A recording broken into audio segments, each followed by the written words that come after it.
What do you mean by bandwidth of the signal gives importance? Okay. The bandwidth of a signal is the range over which the frequency in that signal varies. Okay, is there any variation in the frequencies? That vary is what is bandwidth of a signal.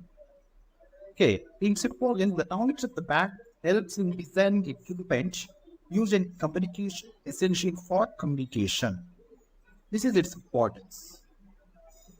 Second part, differentiate with the analog and digital communication. Here the difference is in digital communication, digital signals are used which have two discrete current or voltage values in a signal. Analog signals are used which have continuous current or voltage values in the signal.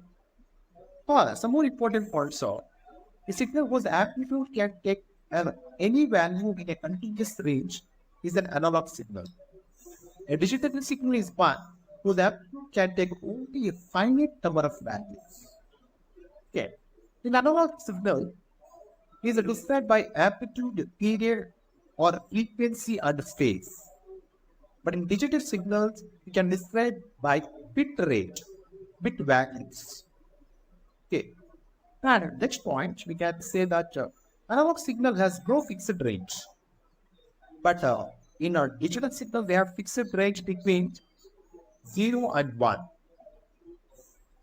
Okay. And if you are going to see the curves here, that means there is no here. Analog signals are used for continuous curve.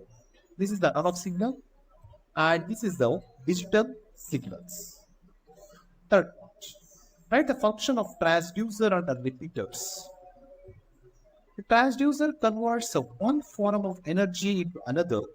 A repeater enhances the range of a communication system.